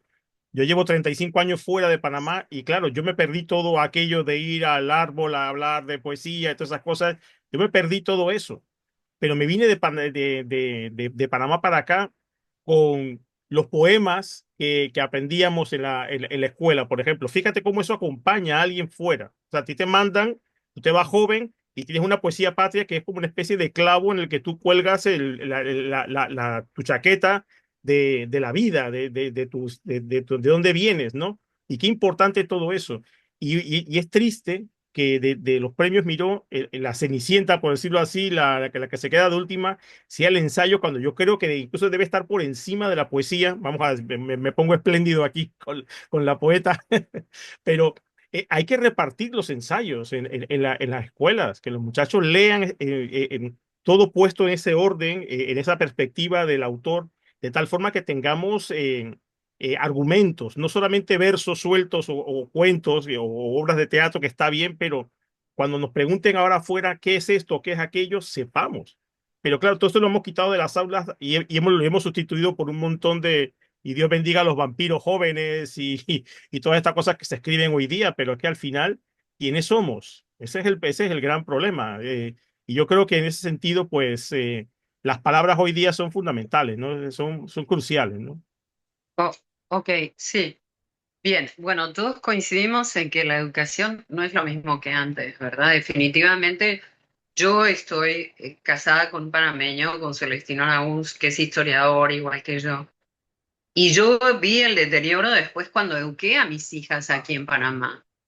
Y era una cosa realmente para mí muy difícil. Yo venía de vivir en Uruguay, en España, donde la educación realmente este, ha sufrido un deterioro también, pero no se ha hundido como acá. Pero es que es la ignorancia de los maestros, la falta, ellos no leen, los maestros no leen, los profesores no leen. Entonces, ¿por qué van a leer los niños si ellos no leen? Demoraban dos años en llegar. Resulta que él dice que se emocionaba hasta las lágrimas cuando veía a los niños salir y recitar la poesía de Gaspar Octavio Hernández, Mi Bandera, o cantar el himno nacional. Todo eso son las palabras, es la literatura lo que hizo a este país, lo que lo construyó, porque éramos realmente un mosaico, éramos un archipiélago de islas inconexos, ¿verdad? Y fue precisamente la educación y la literatura lo que inventó o construyó este país. Entonces, para mí es fundamental y tenemos que retomar eso, ¿verdad? No podemos rendirnos, yo creo. Tenemos que hacer una revolución educativa en este país si realmente queremos realmente volver a ser una nación. Carlos dice que él sale y encuentra que somos todos iguales. Fíjate que yo salgo a la calle y encuentro que somos todos distintos. Es decir, no se Mm. comparte ahora nada más que las redes sociales. Eso es lo único que todo el mundo comparte aquí en Panamá. No Perdón, no dije conocen la iguales, historia. dije que sí había ¿Cómo? identidad. No dije Quieren iguales, dije que yo veía la identidad. identidad. No, pero digo, ¿cómo formás una identidad donde nadie sabe cuáles son nuestros orígenes? Ni nadie Bueno, sabe eso, cosas extraordinarias que, digo, cualquier país conoce, ¿me entendés? Ahora yo encuentro que estamos absolutamente huérfanos de herramientas, desde el alto funcionariado hasta lo más bajo, estamos huérfanos de herramientas para enfrentar lo que nos está ocurriendo. Traslada esto, por A ejemplo, ver, a los años 60, trasladalo, por ejemplo, a los años 50, y entonces yo sí creo que estamos huérfanos. claro. No, si me permiten, no, y adelante, un maestro afán, yo Carlos. estoy de acuerdo con mi estimadísima amiga Patricia, pero esa identidad, esa igualdad, bueno, presunta igualdad, es una reflexión que ocurre dentro de nosotros. Yo lo pongo así y hago referencia a un país que se puede considerar fuerte culturalmente como Argentina. Antes de que el tango fuera en lo que lo convirtió Piazzolla o las reflexiones que se hicieron sobre él, sobre lo que significaba, el tango era de tugurio, era de cantina, era algo que no se apreciaba en lo absoluto. Yo salgo y veo incluso un chico rapeando y le encuentro significado, pero es que yo estoy haciendo un ejercicio de sorpresa, de entender de dónde viene eso, porque hay una esencia, yo pienso que hay dos cosas. Hay una esencia humana que no va a variar. Está en los clásicos, está en esa lectura y en esa literatura y en ese arte que nos toca, no importa de dónde seamos. Vas y ves el dolor, ves la alegría, ves diferentes elementos y lo digieres y lo disfrutas. Pero hay una vestimenta que cambia con los tiempos. Entonces lo que hay es que detenerse y ver esa esencia que no varía, que nos hace mirar hacia un mismo lugar. Y otro tema que otro elemento que hay que tomar en cuenta para hacer esa revolución de la que habla Patricia, es que tenemos que aceptar que el modelo de nuestro liderazgo cambió y cambió con temas muy específicos como la invasión de Panamá. Cambió el modelo, cambió hacia dónde quieren dirigir la cultura y entonces hay menos tiempo para detenerse y pensar quiénes somos. Somos un país de tránsito, se repite todo el tiempo y eso implica ir a trabajar 8 horas al día, darle todos los días, hacer dinero, olvidarte de reflexionar sobre qué significa el chico que está en la parada, qué significa que se hagan trenzas, qué significa que haya, casi todos tenemos cabello rizado. No nos detenemos a ver eso, que es dónde está la unidad o la identidad común. Ahí están los estímulos, ahí está, y tenemos que hacer arte para unificarnos. Una última cuestión, coincido con, creo que lo mencionó Iván, y le pido a los furtivos que no dejen de hacerlo. Eso de apoyarse en las redes sociales y en las tecnologías. Si bien es cierto que nuestra esencia muchas veces está en peligro, que no tenemos esos espacios de reflexión, también es cierto que tenemos herramientas mucho más poderosas que las que tuvieron nuestros padres o nuestros abuelos, muchísimo más poderosas. Yo he leído cuentos que he tenido, cuentos valiosos panameños. Hay uno que se llama La Tarántula, que es una joya del surrealismo. Yo no sabía que había escritores surrealistas de Panamá, pero he tenido que escarbarlos yo. Entonces me pregunto, la gente como yo que quería hacer cultura, ¿cuánta magia tuvo que hacer antes de que existiera Internet? Yo me apoyo muchísimo en el Internet. ¿Cómo lo habría podido hacer en los años 50, 60, 70? Te vas de persona en persona a invitarla a los conversatorios, te vas y repartes como si fueran periódicos tus cuentos. No, hay una gran ventaja y Furtivos le hizo notar a través de Iván que no deberíamos desaprovechar. Seguir utilizando esa herramienta porque sí hay ventajas en estos tiempos, pero también tenemos retos. También tenemos retos, que son los que dice Patricia, de tenernos a mirar en lo que somos comunes, que sí lo hay, porque tenemos una historia común. Vivimos aquí en comunidad y como seres humanos no nos podemos estar fijando en lo que nos hace distinto. Eso nos llevaría a las guerras. Lo que tenemos que fijarnos en lo que nos hace convivir, lo que nos permite estar unidos, por ejemplo, en esta reunión. Hmm. Puedo. Adelante, adelante. Hola, hola. No, solamente para que reflexionemos sobre eso que dice Carlos, es que las asimetrías, la desigualdad, todo eso nos desune. Si nosotros tenemos un modelo de país donde realmente subsumimos, hundimos al 70% de la población, cada vez en más pobreza, más desigualdad, más conflicto, ¿sabes? Definitivamente estamos, yo creo que, bueno, ya les dije, yo soy muy pesimista, ¿no? Muy negativa lo que veo, pero realmente a mí me atormenta el hecho de esto de las desigualdades y la asimetría que se ve en todo, ¿verdad? En la educación, en los empleos, en todo, en la cultura, absolutamente en todo, en el acceso, ¿verdad? A la tecnología, en todo. Y yo pienso que Panamá es un país terriblemente, bueno, lo sabemos todos, terriblemente desigual, con grandes asimetrías que lo peor de todo es que no estamos en vías de mejorarlas, sino al contrario, ¿verdad? Las estamos profundizando. Y eso, ¿verdad? Obviamente perjudica la cultura, las letras, las palabras, absolutamente todo. Creo que necesitamos un despertar, ¿no? Definitivamente. Y como yo, los millennials, Dios los bendiga a todos, pero definitivamente Gracias. hay dos, hay dos pecados que los millennials, bueno, y casi todo el mundo, bueno, pero sobre todo los recién llegados, cometen. Dos pecados teológicos: el ser adanistas y el ser mesianistas, ¿no? Muchos acaban de despertar y dicen todo empieza conmigo, y entonces nos perdemos a los clásicos. No importa, eso para atrás no importa. Y después los mesianistas que vienen a rescatarlo todo, ¿no? Son ellos los que tienen la solución, ¿no? Entonces tú dices, no, a ver, no, muchachos, no.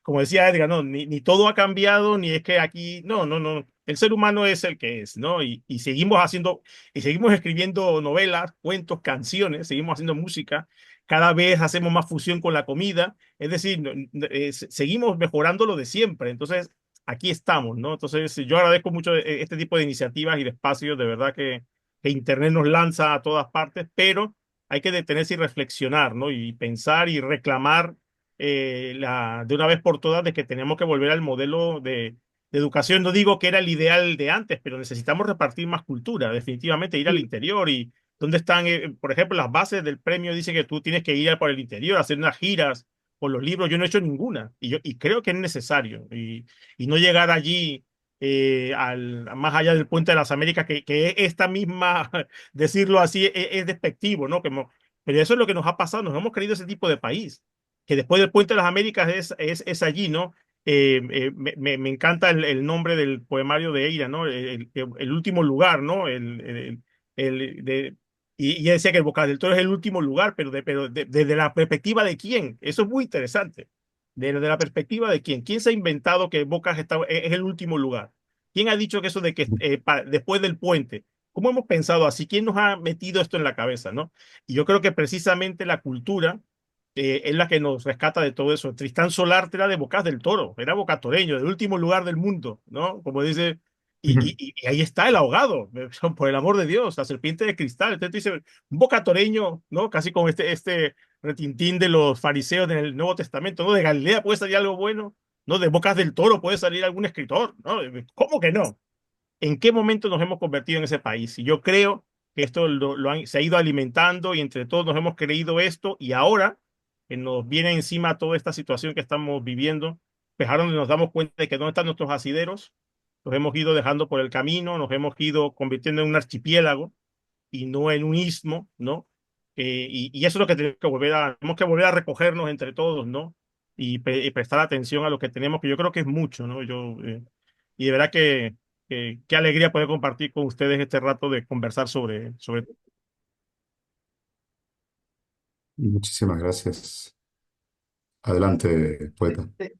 Se puede. Sí, es que yo estoy justamente un poco en la línea de Patricia, es que mientras tengamos un país con unas profundas desigualdades, y desigualdades además, cuando hablamos de poblaciones indígenas, desigualdades cuando hablamos de las mujeres, situaciones con la niñez que hay que resolver, un tema del empobrecimiento de la población. Entonces, mientras tengamos eso, vamos, siempre también el tema de la cultura va a quedar de último lugar.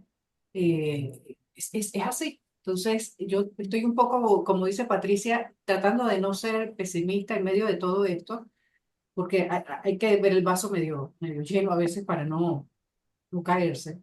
Pero no es el mismo momento de, si esto hubiera sucedido, qué sé yo, en los años 50, 60, 70, otra hubiera sido la respuesta en donde hay personas que se están cuestionando, incluso si Panamá no tiene la razón frente a todo lo que está sucediendo. A mí me ha llamado mucho la atención. Yo pensaba que teníamos posiciones más unificadas con respecto a país y no es así. Entonces, tengo muchas preguntas frente a eso lo que sí queda claro es que venimos después de la invasión, de un periodo en donde la economía ha estado, sobre todo en los últimos años, fluctuando hacia abajo, ¿no? Eh, pero las El desigualdades COVID, por allí el COVID. mismo, después del COVID además, y bien lo mencionaste, la palabra es esa, las asimetrías y las desigualdades en materia no solamente económica, sino en materia jurídica. Esto de los femicidios, ¿no? Por ejemplo, si mencionara uno de los fenómenos o de la migración, creo que, Carlos, no sé si la novela guarda relación con eso, la novela tuya. Me parece que iba por allí. Entonces, en este marco en el que hay tantos problemas, digamos, que han debilitado el todos los días, que suceda esto, en lo que está pasando en el caso panameño, en la coyuntura, evidentemente nos toma en un momento de mucha debilidad ideológica, si se quiere, ¿no? De la fortaleza de Panamá y la respuesta se está viendo, ¿no? Es un poco ambigua. Lo dejo ahí. No sé si quiere hablar el maestro Soberón Torchia, o sigo yo. Bueno, realmente es un tema que da mucha tela para Sí, cortar. Sin embargo, quisiera aprovechar para pasar entonces a la siguiente pregunta que se desprende un Perdón, poco. Adelante. un momentito. Ujú. Desde que Pedro habló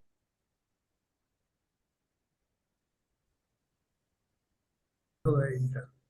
Pedro, lo que dijo Pedro y lo que dijo de ella. Eso era no era que quería hablar, sino que me está pasando eso. Ahora ya como que se estabilizó. Pero queda un minuto. Sí, pero podemos continuar un rato más, un rato más. Pero, sin embargo, quisiera pasar a la siguiente cuestión que un poco se desprende, ¿no? Pasando de lo universal a lo nacional. ¿Qué piensan ustedes que representa el premio Ricardo Miró para la literatura panameña? ¿Y cómo perciben su relevancia, su impacto y su exposición actualmente? ¿Cómo lo han experimentado o percibido como ganadores, etcétera? Yo quería contestar muy rápidamente y después ya les dejo ahí. Desde fuera, es un premio que se toman en serio. Cuando tú dices que es Premio Nacional de Literatura Ricardo Miró, la gente dice, ah, bueno, y piensa que es el Premio Nacional de Literatura de Panamá. Pues muy bien, y está bien y se aprecia. Para mí lo triste es que lo hemos banalizado a veces dentro. La gente como que ni siquiera, el premio Miró, bueno, sí, y creo que en eso fallamos, en creérnoslo nosotros y que también el gobierno del país que lo convoca le dé mucha más relevancia en los medios y haga una gala que se transmita y todas esas cosas como hacen los IPEL, ¿no? Eso me sorprende este despliegue de cámaras y estas cosas. Yo creo que si estamos pagando nuestros impuestos y con nuestros impuestos se da un premio, este premio tiene que ser muy destacado porque fuera se lo toman en serio. Yo soy feliz en decirlo, en llevarlo delante y que la gente lo considere como algo importante y que cuando miren hacia adentro también pues consideren a todos los demás como una que sí, desde fuera se lo toman en serio. Entonces yo, bueno, contento por ello. Yo, yo creo que cada vez importa menos. Por ejemplo, yo gané el premio en el 2010 y, no sé, 500 personas me llamaron para felicitarme, los periodistas hacían fila para entrevistarme y demás. Ahora creo que 4 personas se enteraron de que había un premio Miró y ya, y eso es todo, y eso fue todo. Así que yo sí creo que cada vez el premio tiene menos importancia, la gente lo sigue menos. No sé si porque la prensa escrita también está, bueno, pero ahora son las redes, ¿vieron?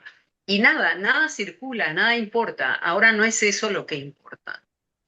Eso es lo que yo noté en 14 años. Yo gané en el 2010 y volví a ganar ahora en el 2024 y fue así un giro de 180 grados.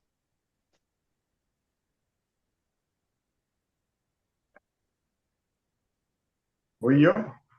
Adelante, adelante. Bueno, creo por un lado que el premio Miró es también una materialización de lo que veníamos hablando antes. Eh, no, es que hay una pequeña trampa.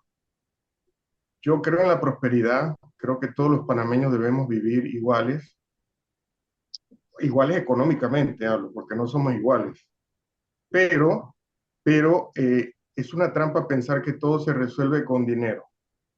Yo he sido muy feliz en, andando por ahí en un bus y a veces he sido infeliz con mayores recursos económicos y me tocó conocer a los Emberás y tiene una cultura valiosísima que se piensa que no tiene valor porque no tienen dinero.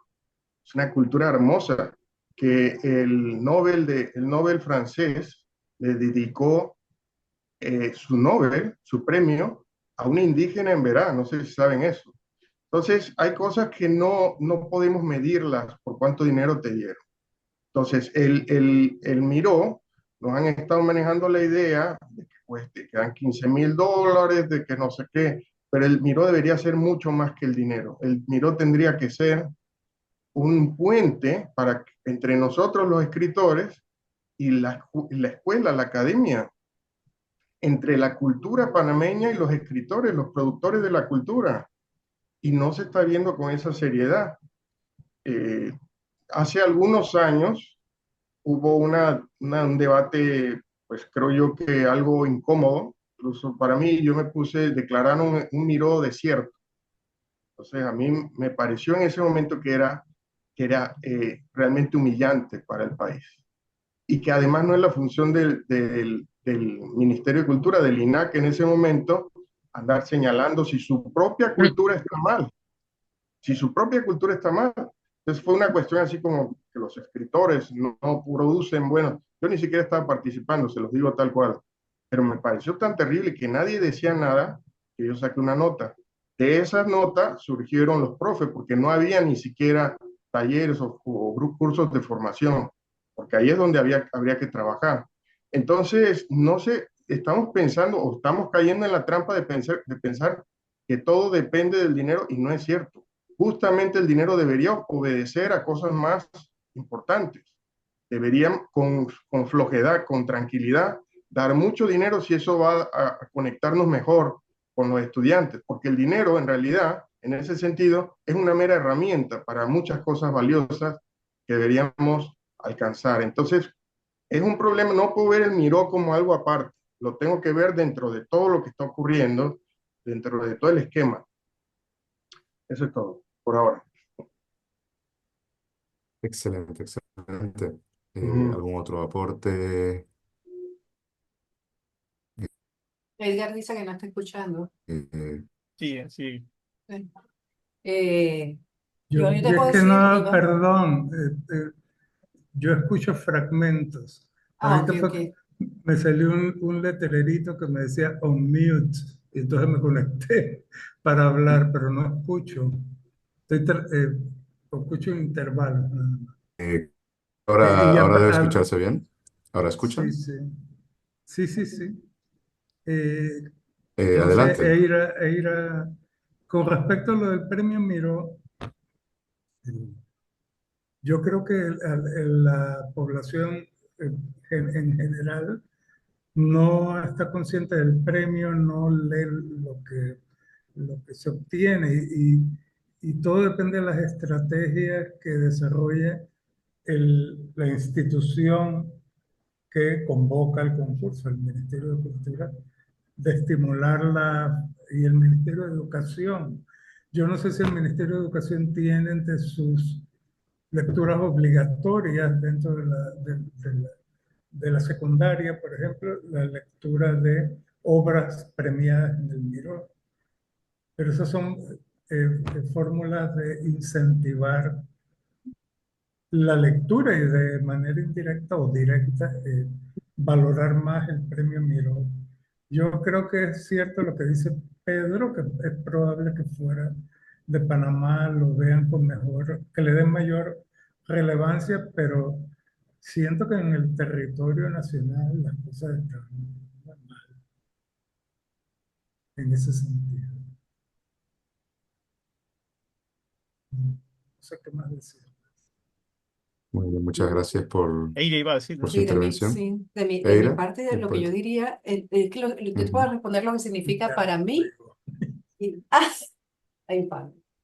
Yo te puedo decir lo que significa para mí. Por ejemplo, que yo había pensado, bueno, si el día que participe y si tengo la dicha de ganármelo, me gustaría que fuera después de los 50 años, después de que he participado en algunos otros concursos y he escrito algunas otras, otros poemarios u otro tipo de trabajo, otro género, en donde la pluma la sienta mucho más, eh, digamos, muy consolidada, por decir una palabra, y llegar entonces a ese premio con esa, digamos, dignidad, considerando que cuando empieza Estela Sierra, tantas mujeres maravillosas, Diana Morán, que tengo que citarla en un momento como ahora.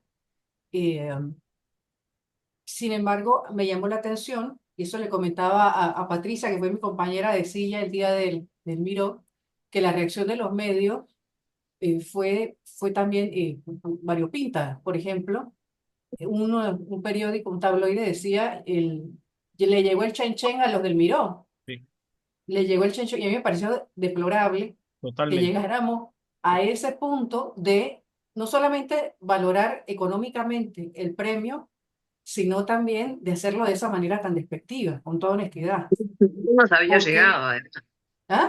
Y, y no nos había Ni llegado. siquiera Y no, ahora. no había llegado, el Chen Chen no había llegado tampoco. Entonces, a mí eso me llamó mucho la atención, no lo esperaba. No lo esperaba porque yo le daba una dignidad al premio. Como escritora, como poeta, le daba dignidad al premio y no fue la reacción. De hecho, creo que no muchos medios publicaron mayores notas en ese momento. Fue creo que casi nulo. Eso me llamó la atención. Es que antes, por Eh, ejemplo, la prensa, ya fuera la prensa o la estrella, mandaban a los periodistas a la casa para hacer una nota. Yo me acuerdo en el 2010 que me hicieron una nota en Ellas que tenía como 4 páginas, donde era un recuento de todo. Es decir, ahora nada, ahora el Miró pasa intrascendente, como si no existiera, como si no existiera. Nadie está pendiente. Antes la gente, todos estábamos pendientes. En octubre viene el Miró, fallan el Miró, no sé qué. Nos hubiéramos o no nos hubiéramos presentado, eso era indiferente. ¿Quién lo ganó? ¿Quién? Ahora esa expectativa no existe, pero para nada. Y si sí, existe es entre 2 o 3 personas, ¿no? Por ejemplo, los profesores también en la universidad decían, tenemos que estar atentos, esta semana se falla el Miró, vamos, ahora cero, cero completo. Creo que Y lo que el nos ha pasado es que se ha Ministerio trivializado. pasó la premiación Eh, del Teatro Nacional a un auditorio en la Ciudad de las Artes. Se lo degradó la premiación. ¿Se acuerdan que era en el Teatro bueno, el Nacional? Teatro Nacional. Sí, sí, sí. Bueno, y parte de lo que comentaba. Eh, bueno, en el alma de ustedes, y por supuesto Pedro que está fuera del país, el Miró tiene un peso, pero ¿cómo transmitirlo? Pues un peso que va más allá de lo económico, de lo financiero. ¿Cómo transmitirlo? Es educación y es cultura. Entonces, por eso no, yo no lo puedo ver separado del planteamiento. A mí, ahora sí, en lo personal, aprovecho, tal vez hay algo positivo en eso. Yo siento que me contactaron muchas personas de la sociedad civil, es decir, incluidos furtivos, que le querían hablar en el programa de cómo había sido el premio. Entonces, tal vez hacía un modo de empoderamiento. Tal vez la sociedad es la que está tomando o retomando la importancia de su propia cultura, porque al final el Miró es cultura. Entonces, bueno, Sí, pero yo vamos a creo que ver también cómo. el planteamiento del tema del dinero no lo hace ni siquiera el Ministerio de Cultura, ni siquiera lo hacen los escritores. Eso es una cosa que circula en general alrededor. Es decir, claro, uno no se presenta por los $15,000, que si vienen, bien. Pero para mí, o sea, ganar un premio como este en mi país y que de alguna forma se reconozca tu trabajo, pues eso está muy bien. Más allá de la dotación. Y sería mejor, y eso creo que lo hemos comentado alguna vez por aquí o por allá, que sería muy interesante que, bueno, nadie quiere que se baje la dotación económica, ¿no? Que también es importante porque hay que comer, pero viajar, que se impriman menos libros y se impriman un grupo de libros en Panamá, otros digamos, en Colombia y otros en Madrid, y que los escritores viajen, que Edgar pueda viajar aquí a Vigo, por ejemplo, y montar aquí, porque aquí hay teatro para montar una obra de teatro, y que tengamos una semana o 2 semanas de cultura panameña por aquí, por allá, en Francia, en esto. Eso no es tan caro. Y eso es exportar patria. Y eso es, a la gente que usa tanto esta palabra, la patria, el tricolor y todas esas cosas. Eso es exportar la cultura. Entonces, hoy día, que nos pasa todo lo que nos pasa, dirían, ah, sí, sí, sí, no, que Panamá es más que un canal, porque lo es, porque lo somos. Nos hemos quedado escondidos detrás del canal. Entonces, hay un país detrás del canal de Panamá, que ha hecho su cultura y eso, pero nos hemos quedado escondidos y sería muy interesante que, más allá del asunto económico, se pueda viajar, se pueda ir al interior, se pueda hacer 3, 4 funciones por todo el país, que se hagan conversatorios con los muchachos, que fíjate que lo decía Patricia, ¿no? Que los profesores no leen, pero si lo tienen súper fácil en ese sentido, ¿no? Es decir, claro, ¿quién gana el Miró? Vamos a llamar, oye, el cuentista que venga, la poeta que venga aquí, y claro, tú puedes imaginar en 2, 3 meses ir por aquí, por allá, eso sería maravilloso. Por ejemplo, a mí nunca me ha contactado el Instituto Comercial Panamá, yo me gradué de allí el 20 de diciembre. Jamás. ¿Cómo es posible que no te, que tu alma mater no te contacten? ¿No? Es que, por ejemplo, yo nunca he estado en la Universidad de Panamá dando ni siquiera mi nombre, para nada. ¿Cómo es posible que tú te ganes el Miró y la universidad no te invite? Entonces, que no quiero que me inviten, no, no por nada. No, no sé si me estoy explicando. Es que es increíble cómo nos Sí, hemos sí. descolgado de una cosa tan importante como esta, ¿no? Y de verdad lo que decía Ira, que me molestó mucho el chen chen, pero por favor, si es que esto es mucho más que todo eso, gracias a Dios por la plata, claro que sí, pero oye, no lo conviertas todo en una cosa tan Sí, simple, trivial. ¿no? Y tan trivial, ¿no? Y es una lástima, ¿no? Pero bueno, Perfecto. eso. Perdón la Oye, que me he extendido. Maestro me das Winter, chancecito Maestro nada Winter, más que para quería... algo muy breve, para recordar a Ariel Barriga que en alguna ocasión se ganó a la vez, y creo que ya está en $15,000, se ganó 2 Mirós. Entonces él me dijo, mira, Carlos, el dinero es lo que más rápido se va. Lo que queda es, sí, el saber es que las personas sepan que tú te ganaste el Miró. Entonces, eso por ese lado, y dijo algo hermoso esa vez en sus palabras de recepción del premio, dijo, no, en la literatura no te hace rico, pero te hace sentir como si fueras rico. Ojalá tengamos suficiente dinero, eso sí, y nos sintamos muy bien dentro también, pero no necesariamente son las dos cosas, ¿eh? Ojalá podamos hacer cultura y a la vez tener suficientes fondos para, claro, sufragar nuestros gastos, nuestra vida, pero no es lo mismo, no es lo mismo. Por supuesto. Y bueno, a propósito precisamente de la discusión, se desprende la última pregunta que yo creo que ya el maestro Krenes la ha respondido en parte, justamente se nos ha anticipado. Pero brevemente, para cerrar, eh, ¿cuál piensan que es entonces la línea de acción a seguir? Por eso digo que ya el maestro Krenes la respondió en parte, para que las obras ganadoras de los premios literarios, en especial el Miró, pero no solamente, lleguen a todos los rincones del país, ¿no? ¿Qué sugerencias harían a las diferentes instancias gubernamentales, comerciales, políticas, para que se cumpla con la responsabilidad de propiciar los espacios y abrir las oportunidades, ¿no? Para generar un intercambio cultural o literario a lo largo y ancho del territorio nacional, por lo menos, ¿no? Porque Maestro Crenes nos hablaba incluso de ir afuera, pero ¿qué piensan los demás? Eh, yo quiero Eh, decir, yo creo que en esos cursos de capacitación, que no sé para qué sirven, pero los profesores tienen cursos de capacitación todos los años, creo que es en el mes de febrero, antes de entrar a clases. Yo creo que ahí el ministerio debería entonces poner como lectura obligatoria de esos cursos de capacitación los premios Miro. Y además incorporarlos, ¿verdad?, al pensum no solo de los colegios secundarios, sino también al pensum de la universidad.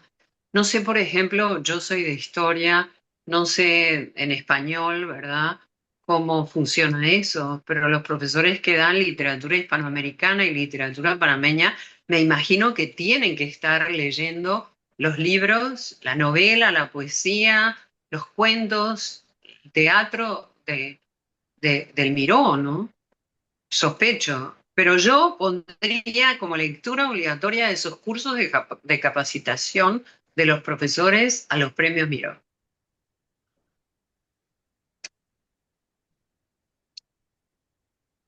Perfecto, muchas gracias. ¿Qué otra respuesta tenemos? Brevemente, nos estamos quedando sin tiempo. Bueno, voy a comentar muy brevemente.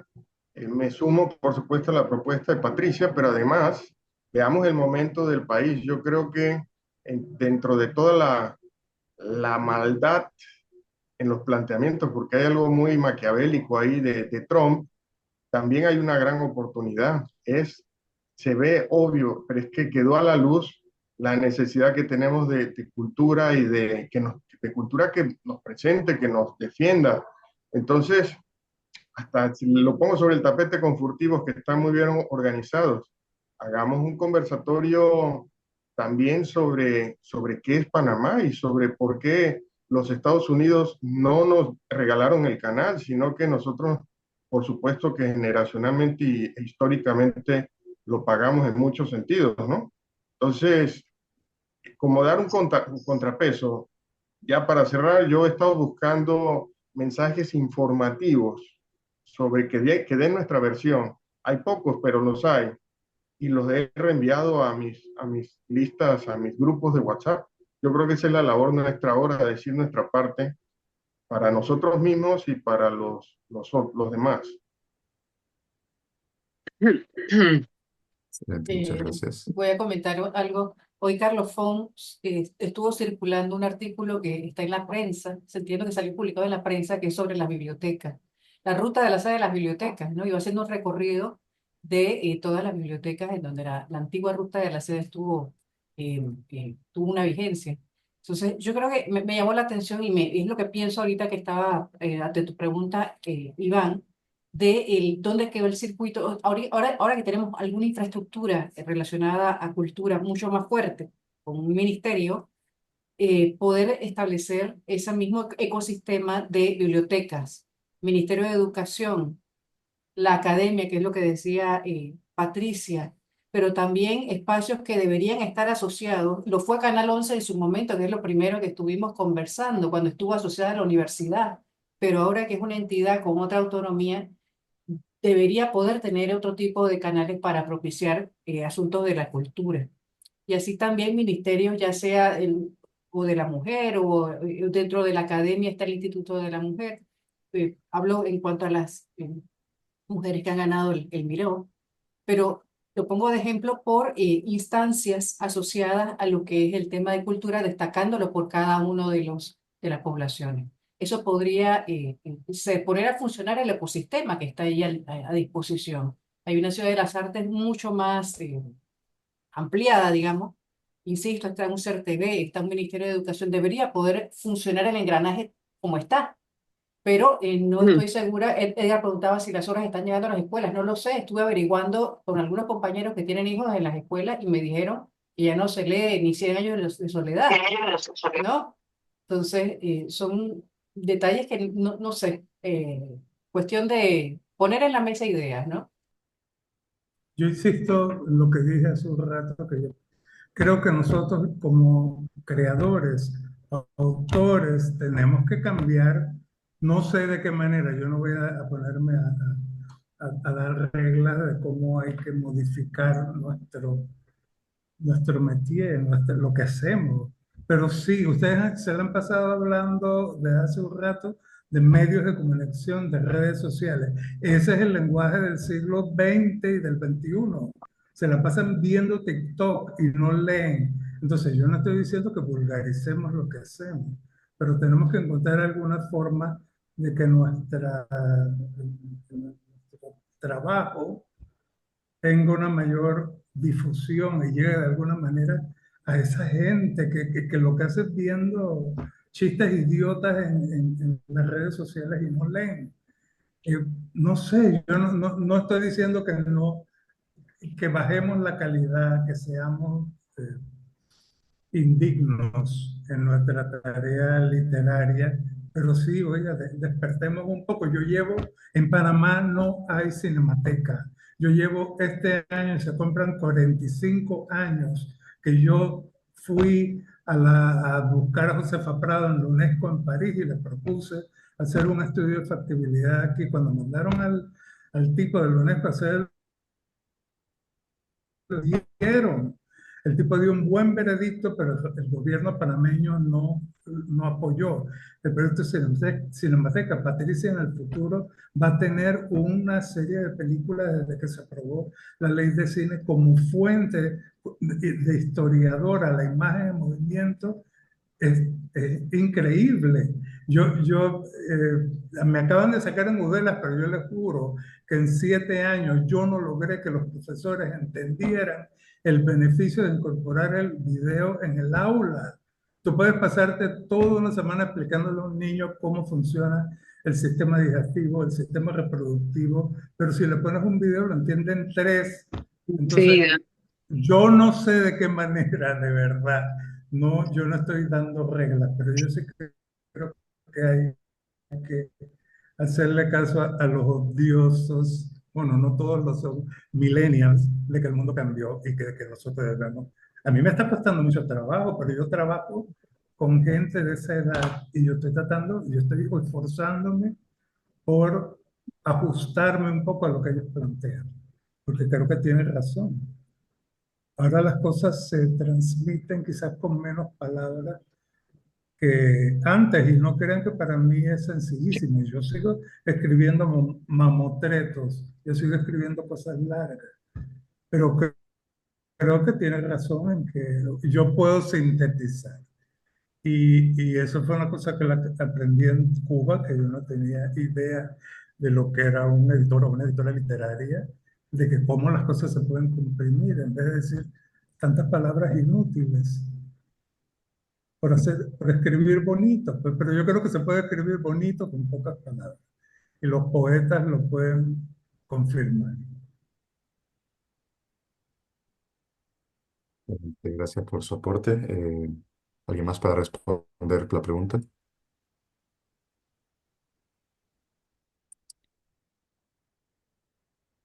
¿No? Bueno, yo ya dije mi parte antes, como me Sí, adelanté, ya ya, realmente, ya respondí. realmente.